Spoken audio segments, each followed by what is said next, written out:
Several years ago,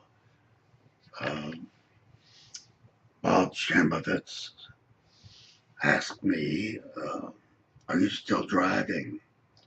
And I said, no. And then he told me about the difficulty he and his brothers had trying to get their mother, my Aunt Molly, to give up driving. She was not a good driver. She was nervous. She couldn't double park. She could hardly see through or over the steering wheel because she was small and fat. And Bobby proceeded to tell me how he and his brothers convinced her that she might hurt herself or somebody else if she didn't stop driving. So finally, she gave up her keys. And then he turned to me and said, did your boys make you give up the keys? And I said, no, I did it on my own. And I proceeded to tell him. I was driving for a long time, long after I retired. My vision was good. With hearing aids, my hearing was good. And my memory was good, so I drove without any real trouble. I went to the supermarket and run other errands.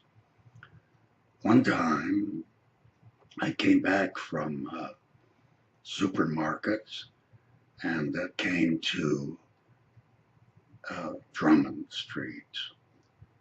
At the time, Drummond was being paved, and I drove up just one side, which had been paved, but the other side I couldn't drive on because it was still dug up and no complete preparations ready.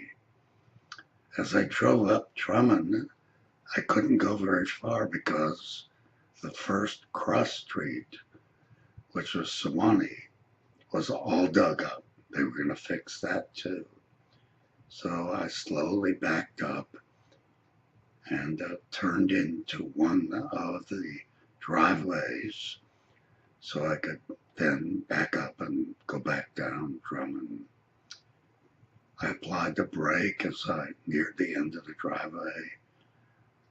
Unfortunately, I stepped on the accelerator and plowed in to the house. There was a palm tree there, and I knocked that down too. The side of the house was a mess. But what caught me was the fact that two young boys had been playing in the yard when I drove up Drummond. But now when I came back in and rammed into the house, they had gone into the house. A young teenager came out and asked me how I was, and I told him I was okay. I was a little shaken. I said, who are you? He said, I'm the teenager, and I'm watching the two young boys, while their mother was getting dressed to go out. He ran in and brought the owner of the house out. She came out and looked at the mess. She was not angry. She was not upset. And she soon told me why. She had done the same thing. Stepped on the accelerator and made a mess of things. I was grateful for that, and also the fact that I had not hurt the young boys. We called a constable. I got a ticket. We exchanged insurance information, and I backed up and went home. home by another route. I turned my car over to a body shop and they fixed up the front, and I continued to drive.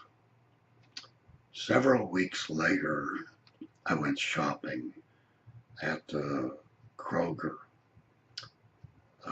The parking area is very large and place is very busy. I went slowly and very slowly, went into a parking space, stepped on the brake. Unfortunately, it was not the brake. It was the accelerator. I rammed into a metal obstruction, and the only damage was done to the front of my car and to my nerves. I shopped, went home, explained what happened, got the front of the car fixed, called the insurance company, and as a part of our conversation, they said, "What are you going to do with your car?" And I said, "I haven't decided." They said, "We have the information. We'll offer you $7,000. I said, "I'll think about it." As it turned out, Lucy, our maid, was driving pickup trucks. And I said to her, "Lucy, would you like to be driving a Mercedes-Benz?" Her eyes lit up and she said, "I'll talk to Jorge, my husband." Several days later, she said, "We'll buy your car." So I was lucky that I didn't hurt anybody, that I didn't hurt myself, and Lucy got to drive a Mercedes-Benz.